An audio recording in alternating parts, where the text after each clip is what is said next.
The human need to explore is deep within all of us. Our ancestors crossed mountain ranges, sailed open oceans to map new lands, and sought out the unknown while always looking to the stars. We're curious, and now we're at a place where we can pioneer new horizons. Because Earth, this blue planet, and all its beauty, is just our starting place. It's time to 5, go again. 4, command engine start, 2, 1.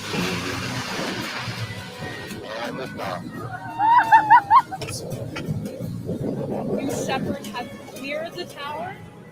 5,000 feet and climbing.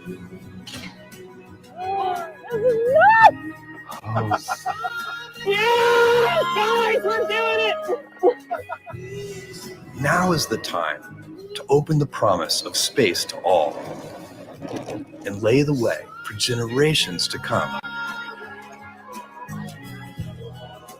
When our descendants look to the stars, perhaps from a rocky moon or colonies floating in open space, they'll remember this time. When they reflect on where it started, they'll remember this place. Crew capsule touchdown! And when they honor those first explorers who said, "Let's go," they'll remember these bold steps. We are of blue origin. And this is just the beginning.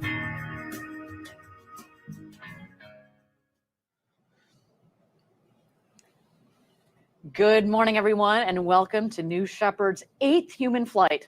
Thank you for joining us. I'm Ariane Cornell, joined by my co-host here, Jackie Cortez, who's our Senior Director of Civil Space. Good morning, Jackie. Good morning, Ariane. Thank you for that intro. I have to say, I really enjoy and love hosting these webcasts with you.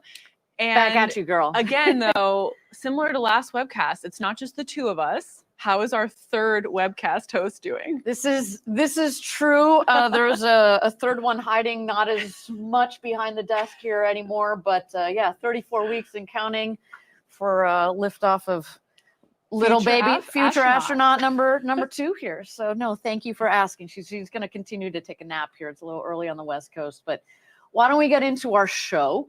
Our astronauts right now are just about to walk across that launch tower you see on your screen here and ingress into the crew capsule for today's flight. Another great flight ahead today. So Ariane, tell us, who are the lucky 6 people going to space today? Let's start with Nicolina Elric. She's a philanthropist and entrepreneur. Oh, good-looking crew right there. That's right. Rob Furl, a professor and researcher at the University of Florida. We've got entrepreneur Eugene Grin. We've got Dr. Iman Jahangir. He's a cardiologist and associate professor at Vanderbilt University. Carson Kitchen, a senior at the University of North Carolina. I know I was not doing something this exciting when I was a senior in college. So good on you, girl. And last but not least, philanthropist and entrepreneur Efren Rabin. This is set to be another incredible crew flying to space and back today. A fun fact for this crew, they've named themselves Blue Steel, which I think is really fun. I love it. It's a great name. Like you said, these crew photos are amazing. And that patch in the bottom right hand of your screen is carefully designed for this mission. It's unique to every crew that we fly. We'll get into it later, sort of the symbolism behind it, but that's a gorgeous patch. Yeah, we'll take a closer look at today's crew, as you said, and the patch a little bit later. But why don't we take a look back at the other star of the show, New Shepard, and how we have gotten here today with this rocket. Capsule. Go. Holy monkey. Booster. Is this wild? Go. Each person that goes up there, Oh my golly, this is nuts! Ground. Go. all of a sudden has a totally different perspective Wow, look at that view. Captain. Go. of this little place here. New Shepard is go for launch. This is heaven. It's almost like an out-of-body experience.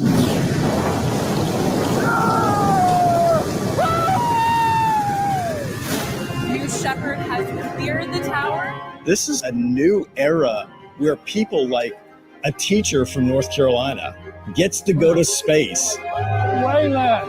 Space has always been something I've wanted to do, but it's never been accessible until now. Look at that view. Look at the view. It's just unbelievable.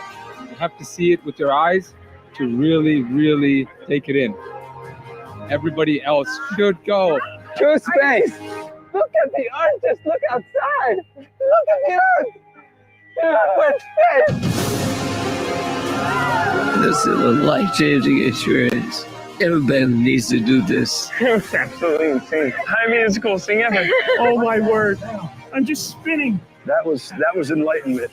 This is the best experience of my life, by far. Everyone in the world deserves to see this. Everyone needs to see this. Oh my God. It's just a dream come true. I wanted to do this my entire life. I just went to space as the first woman from Mexico. But I think we need to give this gift of perspective to everybody. Oh man, this is so cool. I always said I'm going to do it, and I just did it. We went to space! What you have given me is the most profound experience I can imagine. I can't believe this. As soon as you land, you will want more of it.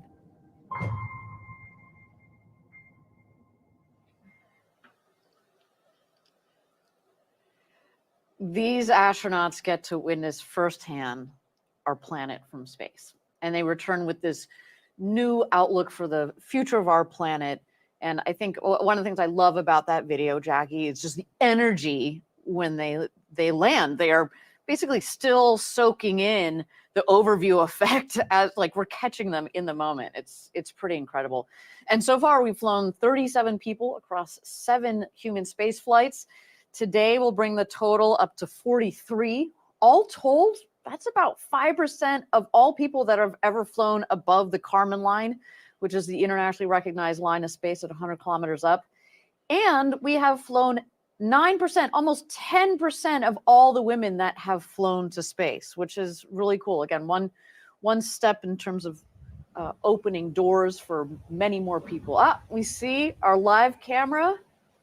We've got ingress going on of our astronauts down there in West Texas, and our crew member 7, Sarah Knight, up there on the tower with them. We'll get into who is crew member 7 a little bit later in the show. Jackie. It's getting real for this crew right now, and New Shepard has done things that no other rocket, has done in history.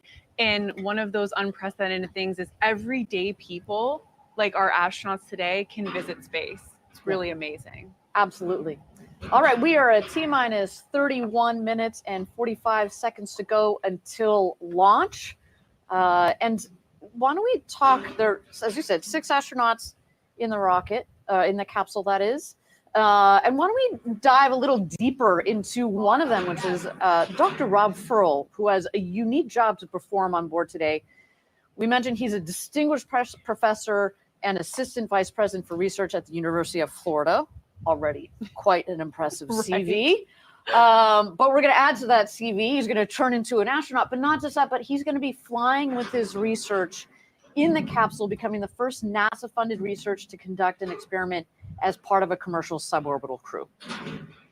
And Rob's doing real serious science on this flight. He's performing an experiment designed to understand how genes react to the transition to and from microgravity, which will lead to a better understanding of how living organisms respond to space travel at the molecular level, which is giving me major, biology flashbacks, We're getting chlorophyll and such. It's AP bio anxiety. Right. But these results are going to be really interesting for wide-ranging fields from space medicine to drug research and agriculture. Yeah, and absolutely. And as we at Blue Origin and others around the world are looking to go further into space, understanding how humans and our bodies react is really important. Absolutely. All right, we're going to throw it over to our capsule communicator. We're going to do a comms check with our astronauts right now. Let's check it out.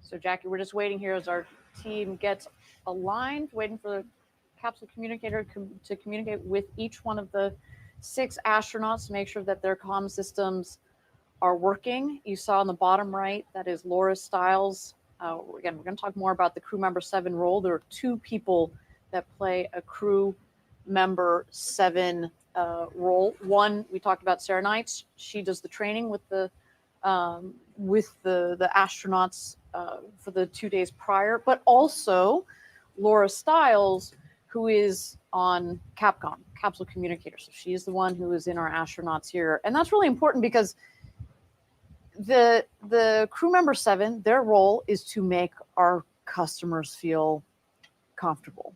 And we don't have somebody from Blue Origin in the capsule as they go up to space and back. So, but we are with them the entire flight, the entire, from the moment they land in West Texas and even before, through the moment that they land back on Earth from their flight to space. These 2 members of the crew member 7 are taking care of our team. Yeah, and these crew member 7s are exceptional people. They really are. We have professional record-holding skydivers like Laura. We have Navy submarine divers. We have the full gamut of just exceptional people. And like you were saying earlier, when we were talking yesterday, Ariane, it's these people have a unique skill set of being, technical and being able to communicate these complex technical, processes and what's happening during flight, but they're also able to make people feel confident, and they're that voice in the capsule throughout the entire mission, making you feel very comfortable, very educated and excited for your flight. And prepared. Yeah. Prepared. It's hard to be excited in a positive way. Yeah. If you're not prepared. And to Absolutely. your point, the qualitative and quantitative mix of the skill set is unique. And hard to balance. Not everybody has that. All right, we are T-minus 27 minutes and 20 seconds to go until launch. We've got 6 astronauts that are in the capsule right now.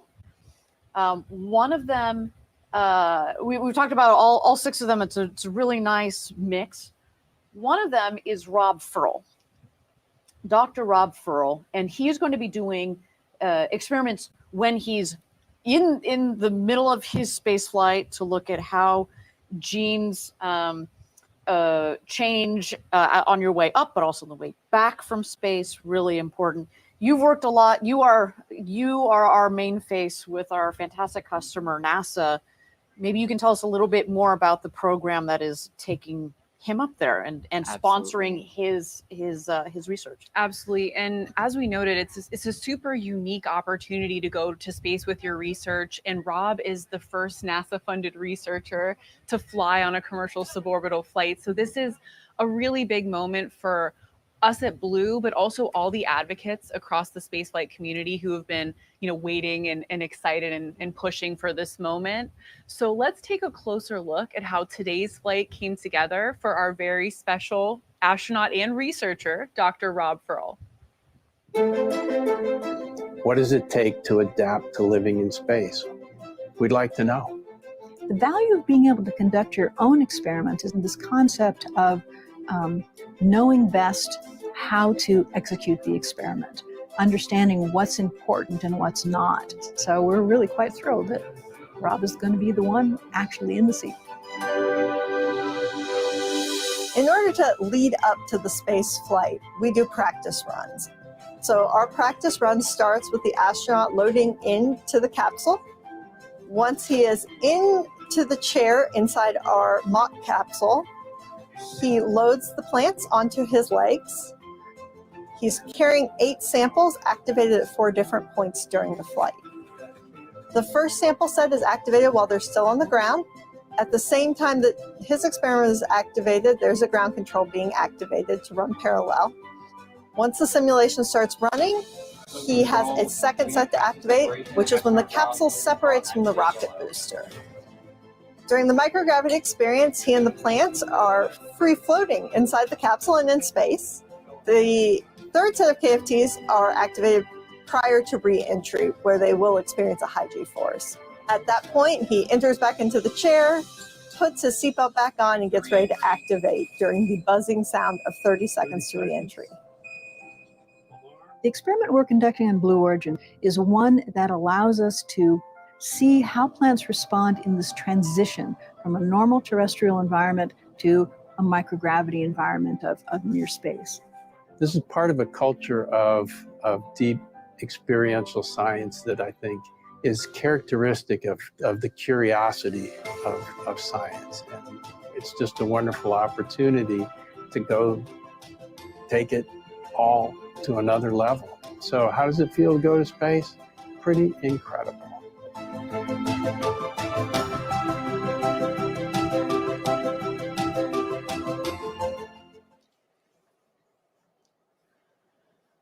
That's so cool. Yes. Jackie, I've been at Blue since our very first mission. And it's been so exciting to watch how New Shepard has evolved over the years from doing payload flights only to now payload and human space flights to also the tended payloads. Science. Let's listen into that comms check. A little garbled, but I can hear you. Copy. I have you loud and clear. Astronaut kitchen.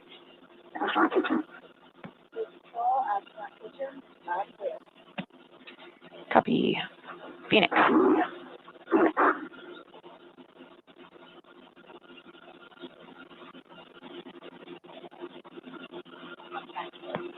Blue Control, Phoenix, let's rock and roll. All right. Concur.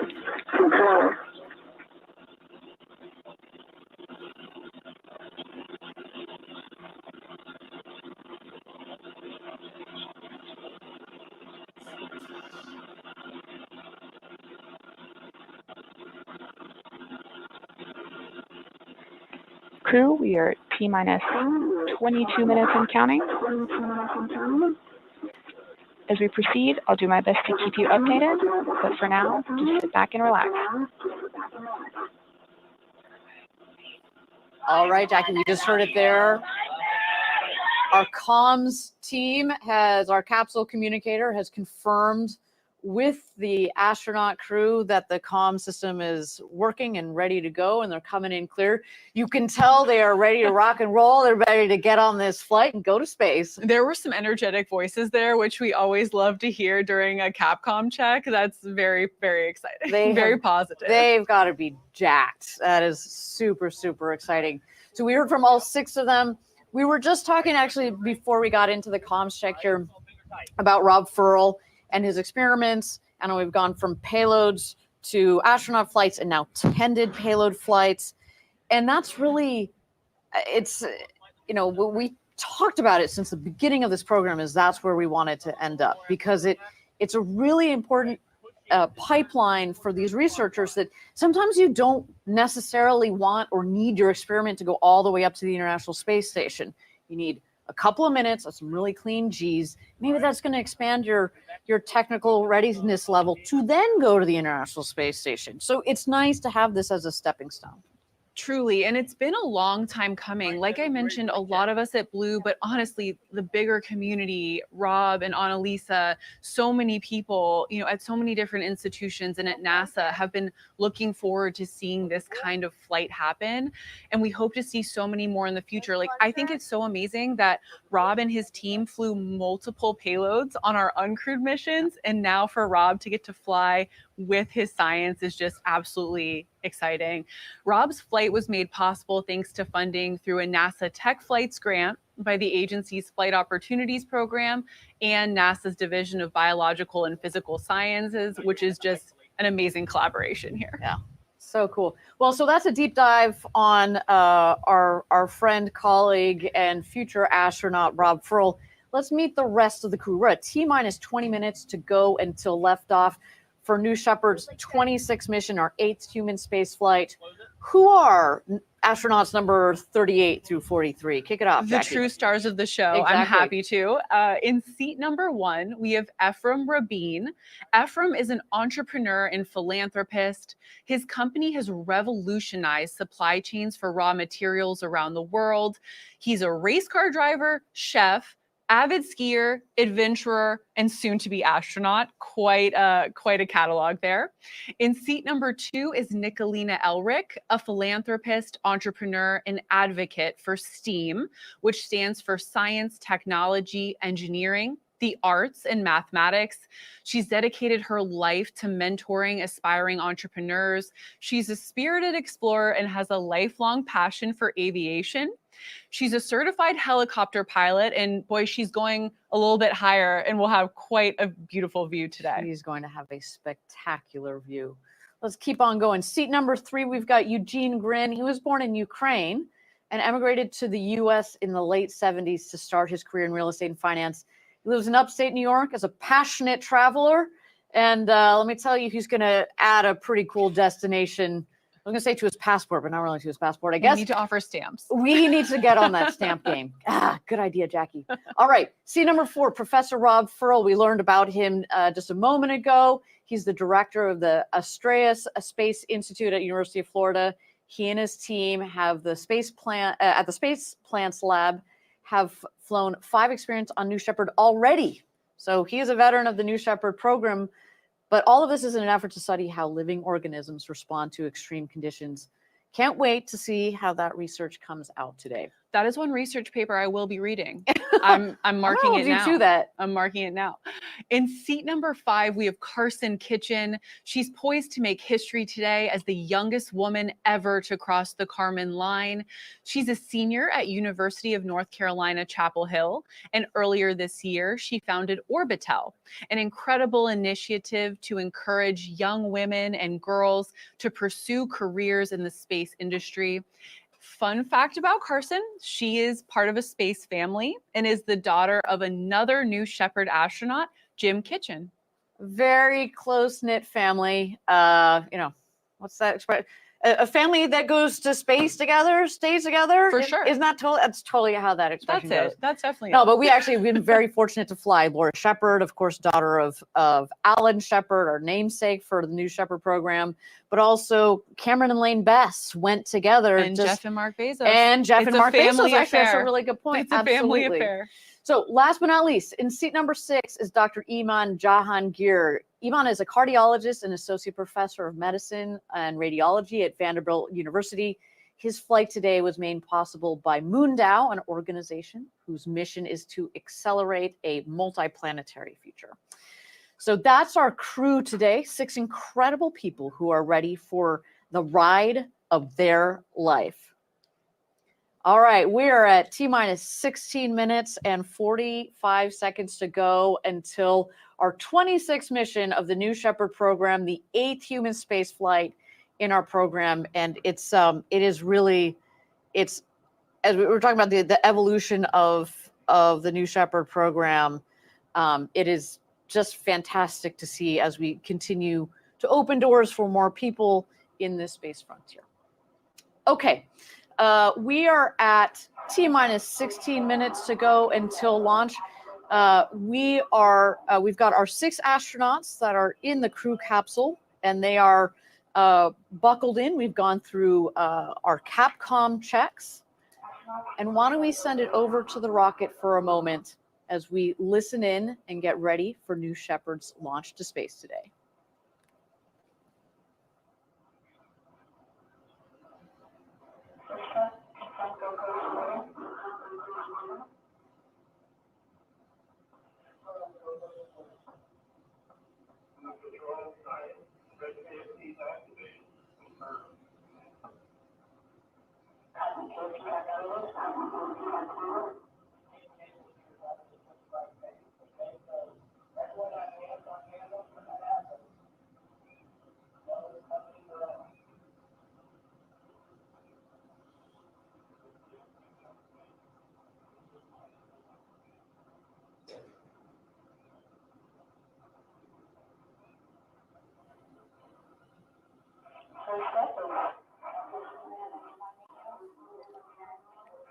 Welcome back, everybody. Thank you so much for joining us for New Shepard's 26th mission to space and back, our 8th human space flight. We've got astronauts number 38 through 43 of the New Shepard program, all buckled in and ready to go for their flight to space today. Now, talking about this crew made their very own postcards. We're talking about this postcard program for the Club for the Future. That's our nonprofit. So as part of the tradition, they made their own postcards that will fly to space. Every time we fly astronauts, each one of them creates their own postcard to take with them. We love this. You get to see the artistic side of them. There's Nicolina.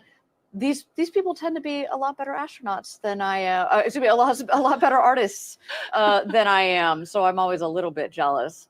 Now, the reason why we fly these postcards is we want to make space more accessible, primarily to students. Again, this is through our Club for the Future program. We want to see kids around the world get engaged in STEAM, science, technology, engineering, arts, and math. To make the Club for the Future program even more accessible, we recently launched an online way for students to draw digital postcards and send their art to space on New Shepard. If you want to participate in this program to create some inspiring art that literally goes to space, this is a great way to jump in. Anyone can do it. It's free. It's easy. It's just super fun. Go ahead to draw.clubforthefuture.org and you can sketch your idea from the app to space. I love it. There's a lot to be said for that tangible card that's gone to space, but I also love how we're opening up more broadly so that anybody around the world can send something to space and back. Really inspiring. I wish I had that program when I was growing up. Me too. And things are also ramping up for our initiative with Space for All, our nonprofit Club for the Future, and its elite partners, Women in Aerospace, AIAA, and the Space Foundation are rolling out a multi-year campaign that will help educate and inform audiences about the why. Why do we go to space? What are the benefits? This campaign is really special because it aligns with the White House Interagency Roadmap. And the goal of that is to increase space-related STEAM education for all children, no matter who they are, where they're from. You know, Ariane, as this campaign begins to unfold, we're going to see the collective power of these, space super organizations coming together for good. So stay tuned for more Space for All activities. It's going to be exciting. It's great to see other, lack of a better term, like-minded organizations, as you said, pulling their superpowers together to open up space for the next generation. We're building the road. They're going to have to build on top of it in space. Okay, we're at T-minus 12 minutes to go until launch. Let's take a look at the flight profile of what these the astronauts are going to be flying today on New Shepard. Right, and it's a suborbital vehicle, as we've discussed, which is just a fantastic way to experience space because, you know, we've said it again and again, but it's so accessible. It's open to everyone, not just traditional professional astronauts. It's a straight up, straight down flight path, about 15 minutes. So again, for everyday people in smaller organizations and universities to fly payloads and experiment at a smaller scale than, like you said, going to the International Space Station, which is amazing, but it's just a much bigger undertaking. And, you know, this way you can get your results back same day you launch them to space. You can go to space on a 15-minute journey. Again, just everyday people. It's beautiful, clean G's, simple up, simple back down over the Kármán line. Let's check out this video and learn a little bit more. 7, 6. New Shepard's mission 5, begins when the 4, countdown clock reaches 0. 2, 1, 0. At this point, the engine will start and the rocket will lift off of the pad. It will continue under the boost phase for about 2.5 minutes until main engine cutoff. 20 seconds later, the crew capsule will separate from the booster and the astronauts will unharness and enjoy 0G. The crew capsule will continue past the Kármán line to an ultimate apogee of 350,000 feet, or 100 kilometers. The booster will autonomously land on the landing pad, ready to be prepped for its next flight. Around 3.5 minutes after separation, the crew capsule will begin to re-enter Earth's atmosphere. Parachutes will deploy around an altitude of 7,000 feet, or 2,100 meters, providing a nice, slow descent back to Earth.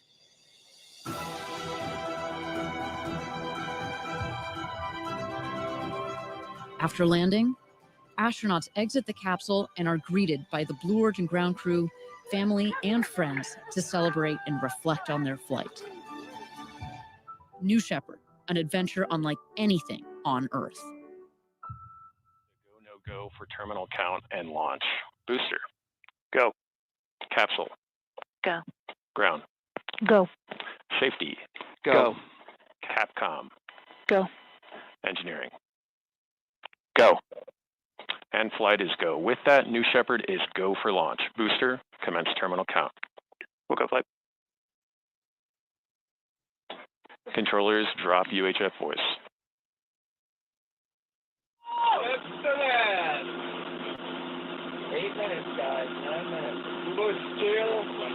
My heart is definitely racing, but I am very happy. And booster, I see all 3s for trajectory index. All right, and you heard it there, our go, no go poll. We are go for launch. You also heard again, our astronauts are in there. They are ready to rock and roll. It's game on, and I hear some excited cheers from inside. It is truly go time. Yeah.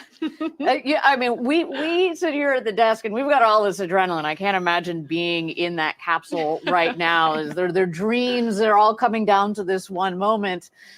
Super exciting. Okay, we're at T-minus 8 minutes ago until launch for New Shepard's 26th mission, our 8 human space flight. Let's talk about the vehicle carrying those 6 astronauts up, our crew capsule called the RSS First Step. Jackie, we love a good astronaut in the space industry. You wanna talk us through that name? I'm happy to, and this probably won't even be the last acronym today. No. We love acronyms in space. RSS means reusable spaceship. This capsule in today's flight has already flown to space and back 9 times. We achieve our long-term vision by building reusable vehicles. Fun trivia fact for those playing along, 99% of New Shepard's dry mass is reused, everything from the crew capsule to the booster to the engines and parachutes.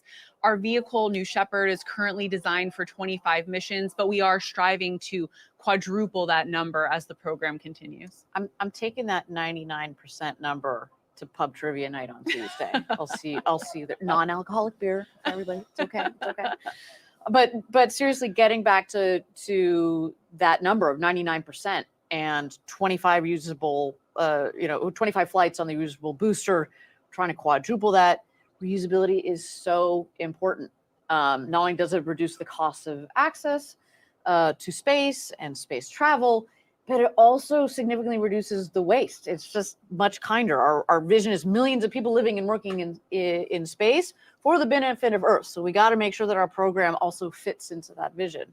So continuing the trivia facts to that end, New Shepard's engine is fueled by a highly efficient combination of liquid oxygen and hydrogen. So during the flight, the only byproduct of that, again, maybe going to chemistry now, not biology, but the byproduct of that is water vapor. Yeah. So for all of you at home today, when you see that white plume coming out of the base of the rocket, that will be steam. Right. And so it's it's a much cleaner engine than a lot of the traditional rocket engines that have been used in the past. Okay, we're at T-minus 6 minutes to go until launch. We've got some really cool footage here from the training that our astronauts went through over the last couple of days. So our astronauts joined us about 3 days ago down in West Texas, and then they spend 2 days going through extensive training. So we go through ingress, how do you get into the rocket, egress, how do you get out of your seats and your harnesses, but also out of the capsule itself. We go through emergency procedures. We want to make sure that our team feels comfortable if anything were to happen. And it preps you for those sights and sounds, right? A booster is an active machine, right? That you're on. It's alive. Right. And so those sights and sounds are a really important part of training that they're being prepared for. So I am, thank my lucky stars. While I have not been an astronaut yet, Yet is the operative word is there. the operative word there. I have gone through the entire New Shepard training program, the hospitality program. Next time, girl, you can come with me. But it by the end, basically, I did everything minus get into the capsule and go to space and back. And by the end of it, I felt so comfortable, like I could go. And you get, as you said, comfortable with the vehicle. But then also you get to meet the team, not only your crew member 7s that we've talked extensively about, but also the designers, the operators. You go to mission control, you go to the barn, which is where we keep and maintain the vehicles. This is, there's a lot of thought that has been put into that training program. And, I can't give enough kudos to the entire team, also to the crew member 7s that are kind of the face of it as well. There's a really good balance of making sure you've got enough information, but you also know that you don't need to know everything that's going on, behind the scenes. I'm happy to tell you, but you don't need all that. We want you to feel comfortable so you can also just lay back, enjoy the flight. And in Rob's case, do your science. And in Rob's case, do your science. No, it's a really good point. Okay, we're at T-minus 3.5 minutes to go until this flight. Super excited. Again, there's nothing like a rocket launch and a countdown clock to get you going in the middle of the week at, 3 o'clock in the morning. But at T-minus 2 minutes here, what we're going to see is the vehicle is going to go into its built-in test. So what we call our bit checks. But those are actually driven by the vehicle itself. So it's a fully autonomous vehicle from T-minus 2 minutes through the launch and landing. Of course, we've got our team, as you've seen there on the on your screen in mission control. They've got their eyes glued to their screens, making sure that everything is within bounds. But the vehicle is driving itself. And so what we're going to see here in a minute, the most visible part of it, the fins at the base of the vehicle, those are going to gimbal back and forth. 4 of those fins, 1 on each quadrant. And then you will also see the nozzle. It's kind of hidden in your screen right there. Hopefully we'll get a peek. Also will gimbal back and forth. Those 2 subsystems work together in conjunction to guide the vehicle up But as it's a reusable rocket, it will fly back down to its landing pad, just 2 miles north from which it takes off.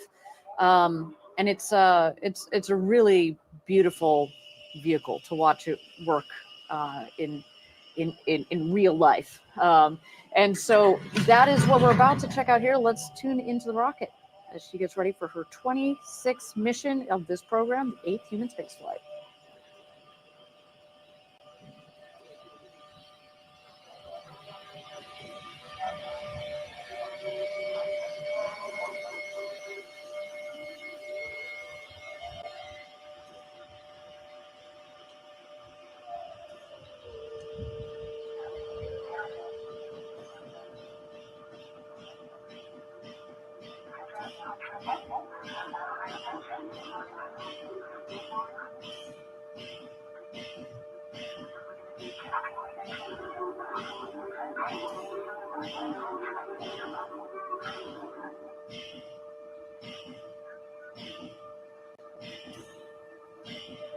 There you go. You see those aft fins moving back and forth. You see 2 out of the 4 waiting for the engine gimbal.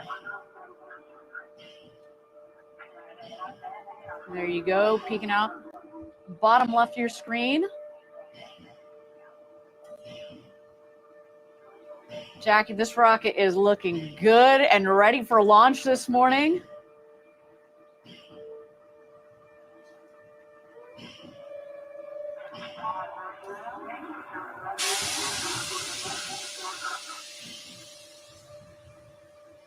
You see the gantry has retracted. These astronauts are going to space. With that, I'm going to turn it over to our mission control team. Godspeed, New Shepard, and enjoy the flight, astronauts. See you when you get home. Minus 10, 9, 8, 7, 6, 5, 4. Just start. 2, 1.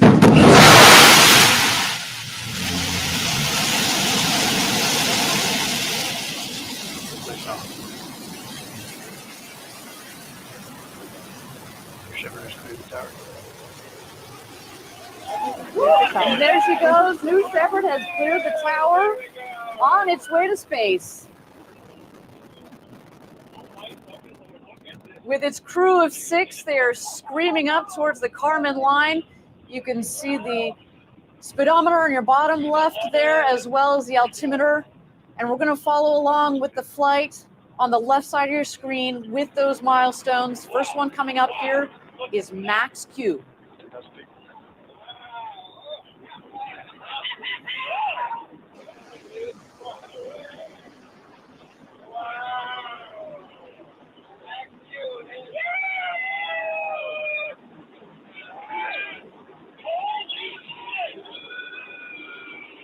Max Q has been confirmed.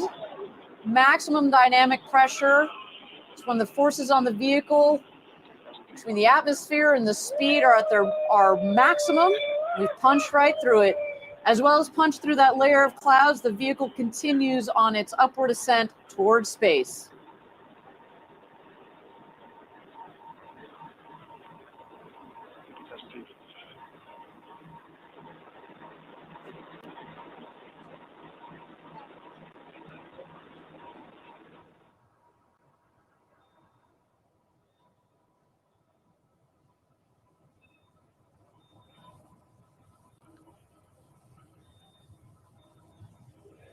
If you are just joining us, we've had a clean liftoff of New Shepard's 26th flight in this program.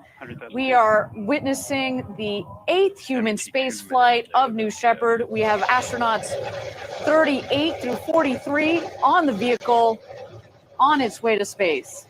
Our next milestone here is main engine cutoff. And what we'll witness is the speed will start to come down, but the altitude will continue to go up. When the speed hits 0, it means we have hit apogee.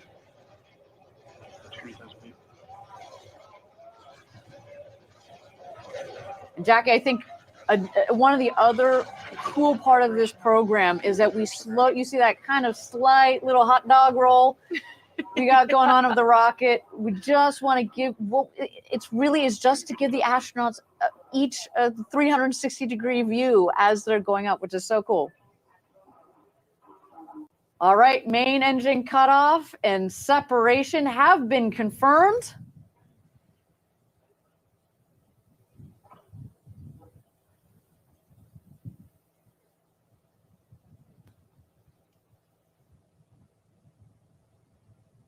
And Jackie, this is when our astronauts are feeling 0G. Dr. Rob Furl is going to start his experiments up there in the cabin. Hopefully after a little time to look out the window. Yeah, pre-experimentation. I would totally steal at least a couple of looks out of the big, gorgeous windows. And again, we're coming up on apogee. You see that the speed is reducing. When it hits 0, that's when we've hit. That is when we've hit apogee. At this point, we are well over the Kármán line, about 328,000 or 100 kilometers, 328,000 feet or 100 kilometers up.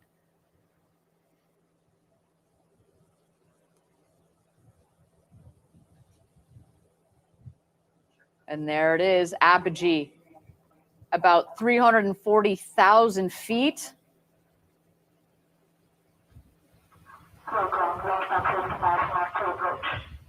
Jackie, can you imagine the view?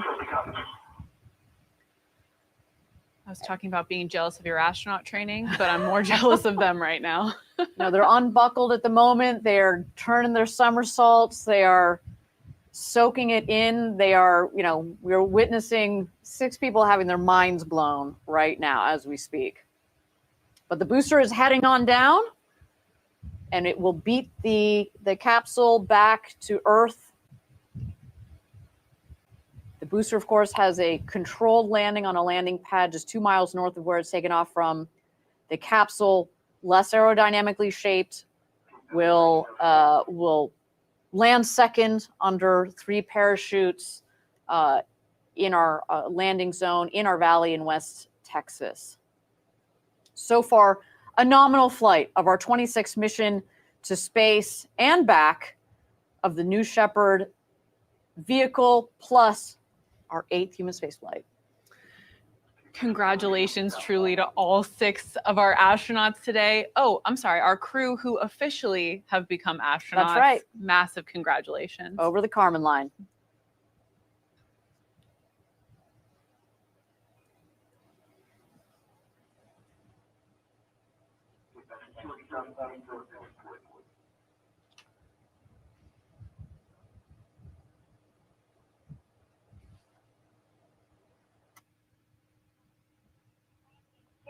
Wow. Phoenix, report status is P436.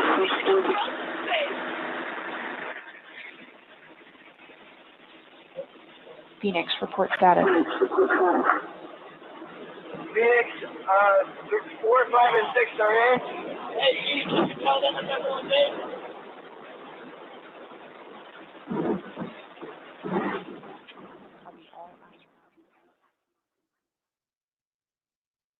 All 6 astronauts are back in their seat, and the booster is screaming on home. Yeah, as we mentioned, that booster is going to return to Earth a lot faster than the capsule because of the aerodynamic nature of the crew capsule. It's coming back through the clouds. That's a sweet view of the booster as it's coming back through the atmosphere here.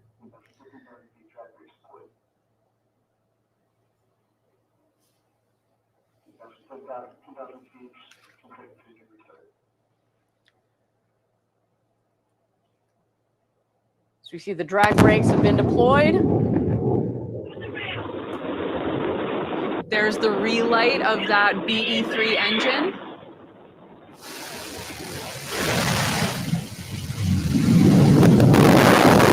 That gorgeous hover above the landing pad.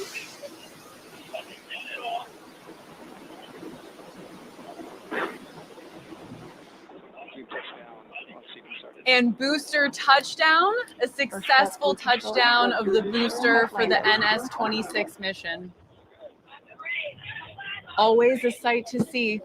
always a sight to see. I mean, it's been going thousands of miles per hour, and then it comes in landing. You see it just kind of hovers there at 5 miles an hour. It's such a smooth descent, and landing.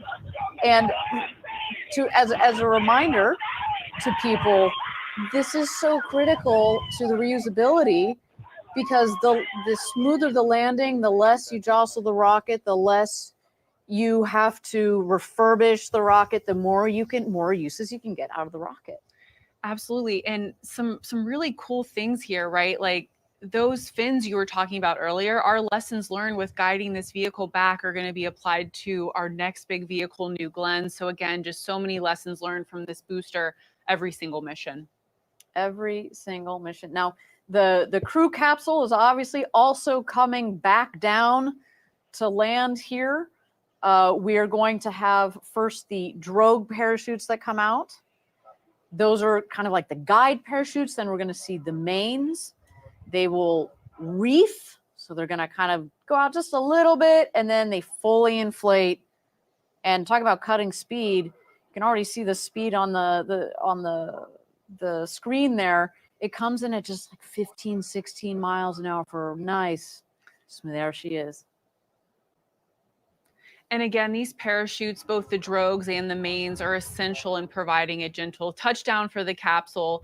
But as we get closer to the ground here, you're going to see a retro thrust system on the base of the capsule, which does kick up a bit of West Texas dust, but it makes for an even smoother touchdown. Then again, you know, like you said, the already slow speed that the capsule is descending at now.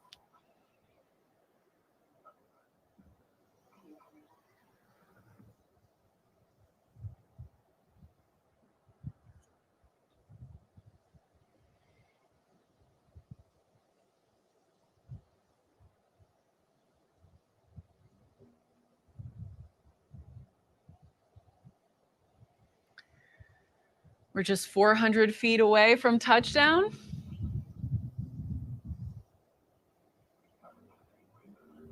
Again, stay tuned for that retro thrust system here.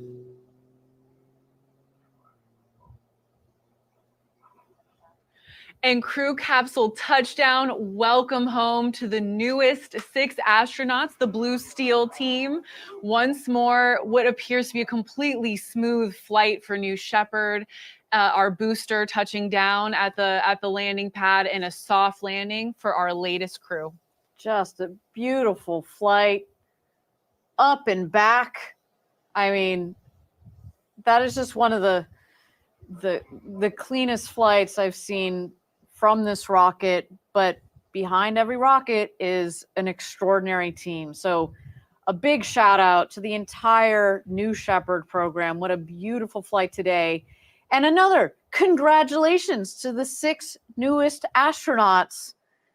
What a day it has been. Now, our capsule recovery team is currently going to be driving out to the convoy to meet the capsule.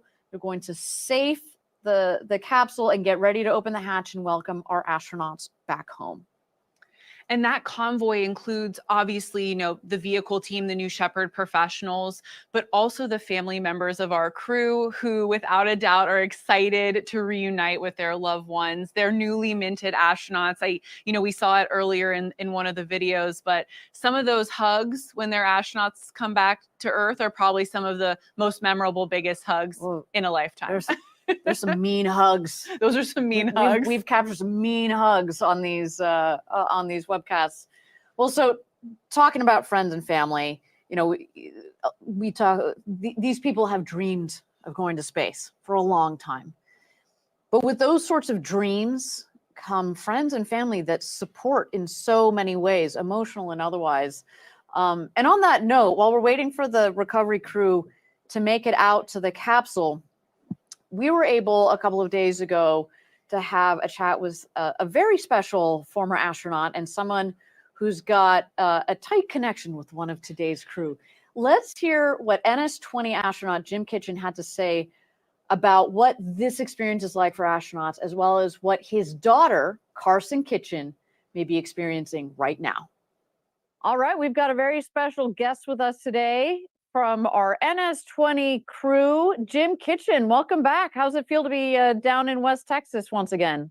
It's exciting to be here to watch another space launch, and here at the iconic El Capitan Hotel in lovely Van Horn, Texas. Well, this isn't just any, space launch. There's somebody very special going up. Tell me about her. This is a special launch. When she was a little girl, my daughter Carson, she told me definitively that she's going to be an astronaut. And here we are 15 years later, and she's actually going to be an astronaut in going to space in a couple of days. How obviously you're a very proud dad. There's got to be a lot of contradicting thoughts going through your head right now. What are you feeling? Yeah, well put. It's emotional. Her mom and I are here. Our family's coming. Our friends are coming. It's emotional to see someone that's wanted to go to space and is actually, a dream come true. And to be able to have that dream and to have it fulfilled is amazing. But I think about Alan Shepard in 1961 going to space, and then his daughter Laura Shepard doing that after. It's surreal to think that she and I are going to be have that in common. But it's such mixed feelings on this, because it's exciting, but we're also watching this with anticipation. Yeah, that's your baby. It's my baby. So have you spoken to Carson since she started her training? What's going through her head these days at this moment? It's one thing to be thinking about it when you're back at home. It's another thing once you get to Van Horn, it's real. Yeah, I saw her last night, and she's really excited. She's a very positive person. She looked at me and said, "Dad, of all of the people that have ever lived on this planet," and we talked about that number, it was 110 billion people, that she gets an opportunity to go to space. And she's dumbfounded by that. We were looking at the stars last night at the Astronaut Village, and she said, people since the dawn of humanity have wanted to go to space, and to actually be able to do that, be one of the first 700. There's only been 100 or so women that have done that. And so for her to be one of the youngest women, and the youngest woman to go past the Kármán line is surreal. But she's all business. She can't wait till launch day, and but she's just having the time of her life. She hugged me a couple times, and it's just like, I can't believe this is happening. But she's excited and very confident. Amazing. Well, talking about all business, your daughter, Carson, has found an amazing organization called Orbitel. Do you want to talk to us a little bit about the organization and its mission? In general, what she wants to do is just encourage young women to pursue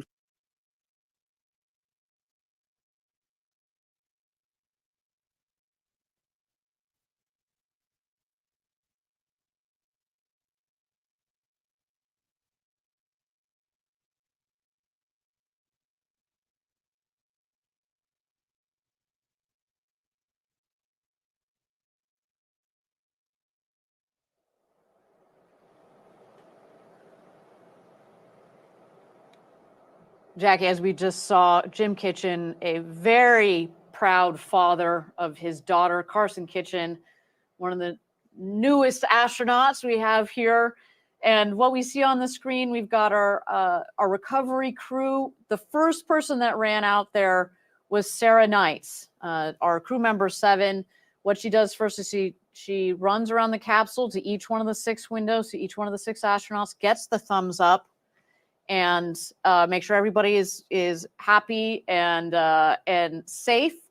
And then the rest of the team comes in. You've seen passing in the background the Rivian trucks. There goes another one. Those are filled with friends and family that are going to join here in a moment. Of course, first thing is safety. Need to make sure that the capsule has vented whatever it needs to vent, and that we've taken the lines of the parachutes off. And then next what you'll see is somebody will bring over the stairs to put under the hatch, to put next to the hatch. It's about a meter, it's about 3 feet, the bottom of the hatch from the base of the base of the hatch to the ground itself. So it just makes for a more comfortable egress for our astronauts as they come home. The capsule there seems to have found a really nice clear spot in our desert to land. How convenient. I've been out there with the team trying to detangle the parachute lines from the brush that's out there. And that is, if you like taking out knots, if you're one of those odd people that really enjoys that and finds that. I am not one of those. No, I'm not one of those either. If you find Personally. that stress relieving, you should come join our team. But no, not today. It is a nice, clean landing of the crew capsule. You see the stairs have been put there. So we're just moments away here from the egress of our astronauts and the welcome home from their friends and family. Let's take a look.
Welcome back, everybody, to New Shepard's 26th mission to space and back.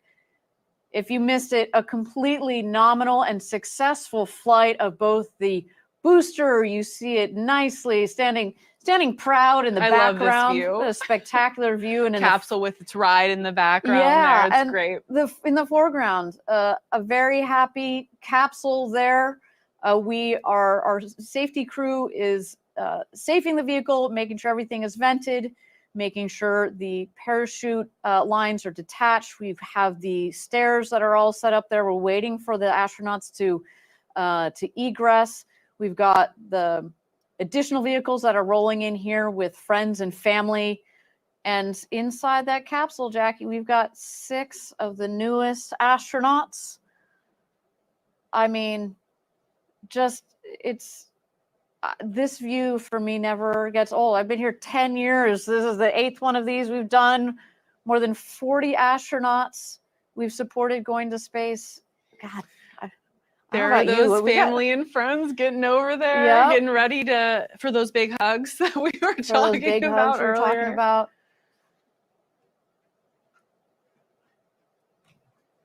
A big congratulations to Carson Kitchen, who has become the youngest female to cross over the Kármán line, the internationally recognized line of space at 100 kilometers up. And also just a huge congratulations to Dr. Rob Furl and his entire team at the University of Florida plant lab, which is so amazing. He's the first NASA-funded researcher to journey on a commercial suborbital vehicle. Again, I can't wait to read that research paper. And Jackie, we've talked about it earlier in the show. One of the things that's so cool about New Shepard is we've done payloads, we've done human space flight.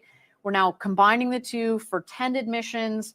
It serves as a perfect pipeline for the science community from around the world to fly their experiments and their technology up to space. You get a couple of minutes of 0G up in space. By the way, we can also put experiments mounted on the outside of the capsule if you want exposure to the vacuum of space. Yeah, we've actually flown some really cool lunar landing sensors mounted on the exterior of the booster. When we get that, re-entry data, it's super helpful for those type of payloads as well. It's super helpful, and sometimes you don't necessarily need the full flight to the International Space Station, which is very cool and oftentimes what you do need. But in building up to that flight to the ISS, start with a New Shepard launch, which is less expensive. You get your science back immediately. You can do it again and then get ready to go to fly. So, this is the first, I hope, of many, many human-tended experiments to go on New Shepard. Jackie, I was just looking at the capsule. One of the things that stands out to me, so I've watched a lot of these launches and landings, is the capsule picked a really nice clear spot in the desert. I've been out there with the team when these parachute lines get all tangled up in the brush, and there are some really nasty pokey plants out there. And I don't know if you're one of those people that enjoy undoing knots. I'm not. I don't even like untying like a knot in my shoelace, so I'm definitely not one of those people. Yeah. Then come join us for that parachute crew. But here we go. Hatch is open. Welcome back, astronauts.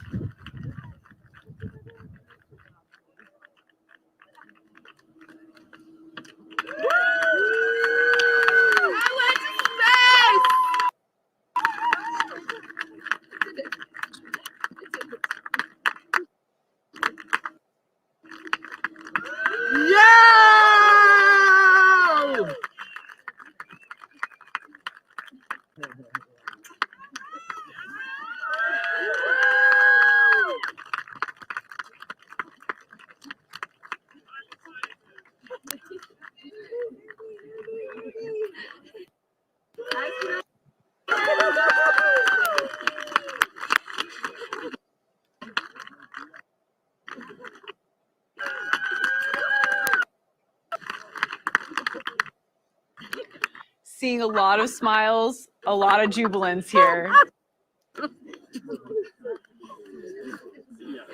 Oh, that is love. That is emotion.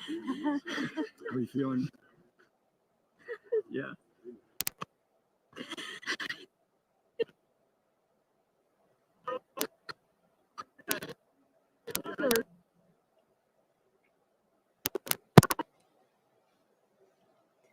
You see the families, Jackie. We talked about it. This might be the astronaut's dream, but the support that they need and they get from these family members and friends that are down there.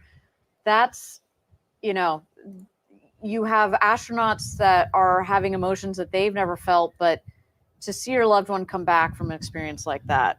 Right. It's And like amazing. we said earlier, spaceflight on New Shepard has kind of become a family affair. So seeing that hug between New Shepard astronaut Jim Kitchen and his daughter Carson, really just such a special moment, really hitting that point home in a very unique way.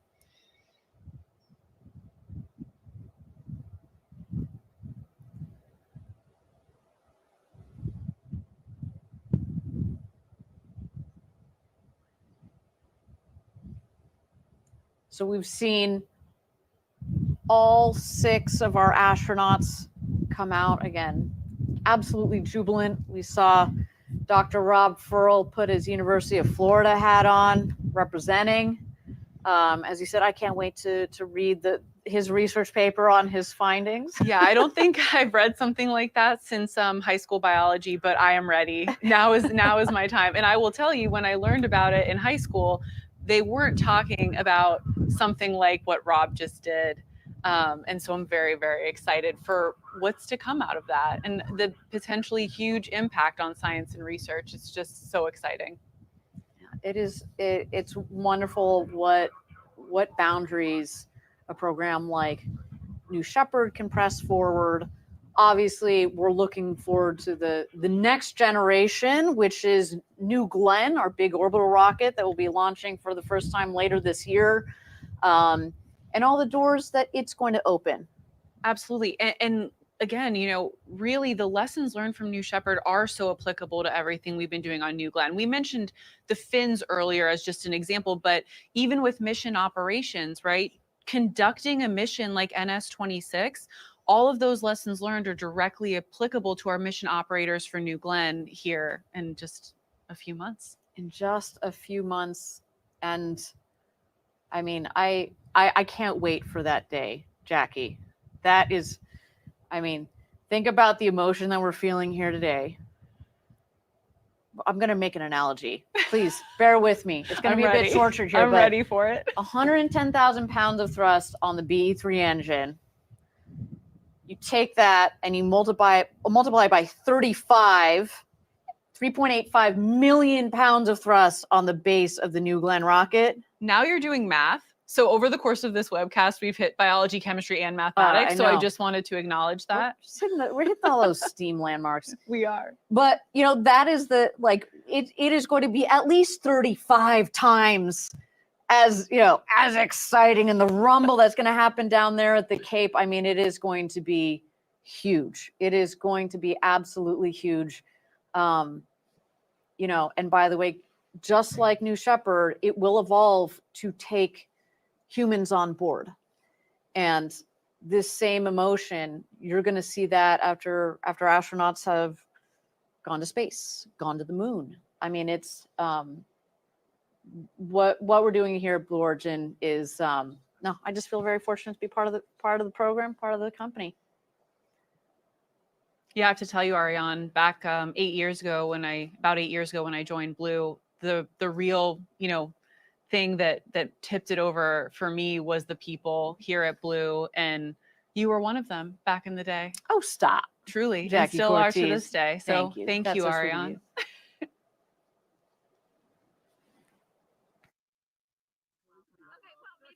Okay, But- yeah, it's but a little far. it just didn't take you very long. That's No, awesome. Yeah. it didn't take you long at all. I know, And it was the like- contrast between you, I mean, You need to go tell you them kind I'm of black thanking out. for Oh, letting yeah. me get- There he is. Yeah, I did. Thank you so much. fun.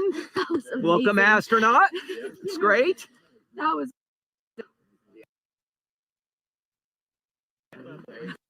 Before.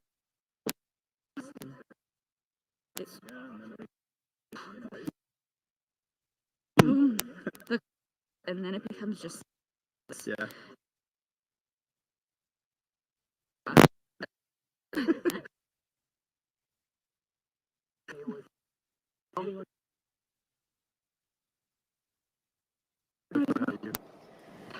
So they're getting a couple of insights from Carson Kitchen.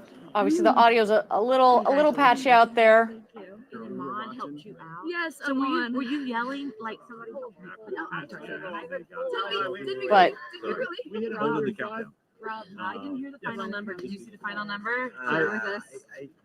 We'll find out. I'll find out. What was it like? 105 was pretty good. It was well above. The ride was incredibly smooth, and I was so impressed with the ride up.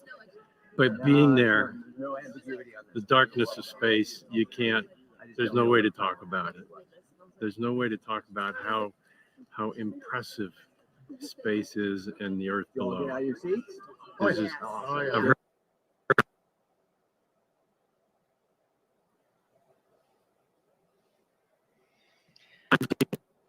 Again, yeah, understanding this audio is a little shaky here, but again, we'll get all of these amazing reactions on our socials Science clearly, went well. so staying tuned for that after the Everything mission. worked the way it was supposed to. The hours, weeks, and months of preparation all went real well. Everything is good. That's I great. couldn't have been a better experience. Thank you for helping us pathfind what this looks like moving forward. I think it's been You bet. There's room and opportunity for scientists of all sizes, shapes, and ages to do this. They really should. There's a lot of opportunity in a ride like that. Thanks for flying around. Yeah, the whole Congratulations. thing. You're the best. It's red and Thank orange.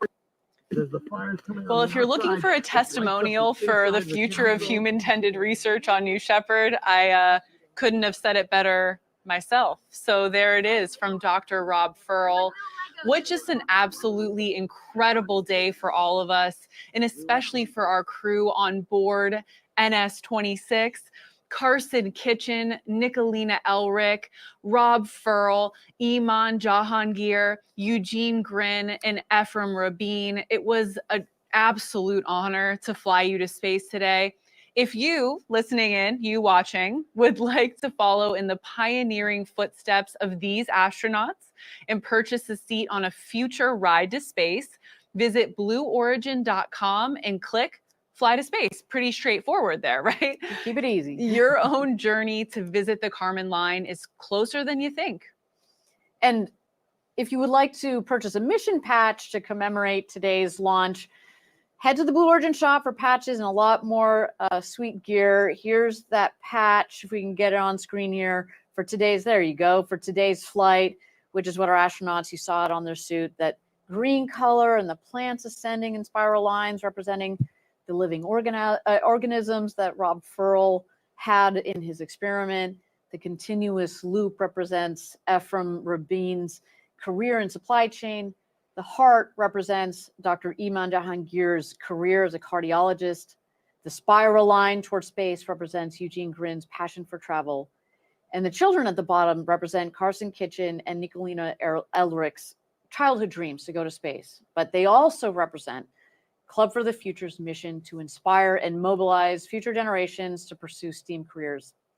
Now, if you want to join us and build a road to space, we have hundreds of positions open across all of our facilities across the U.S. You see it there, including machinists, programmers, from Florida to Alabama to our headquarters up in the state of Washington. Just visit our website for more details at blueorigin.com/careers. Everybody, thank you so much for joining us. My name is Ariane Cornell. Jackie, it was a pleasure to have you here at the desk with me. Always a pleasure, Ariane, and with our third webcast and host. with our third webcaster here, the future astronaut. Thank you so much for joining us until our next launch. Gradatum Ferociter.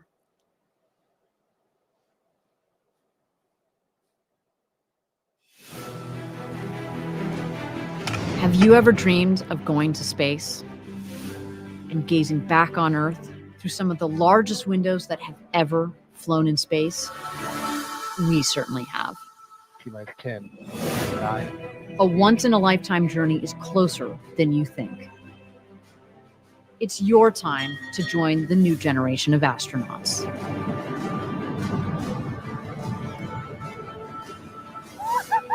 To book your flight, visit blueorigin.com and click Fly to Space. Tell us as much as you can about yourself. We welcome you to the final frontier.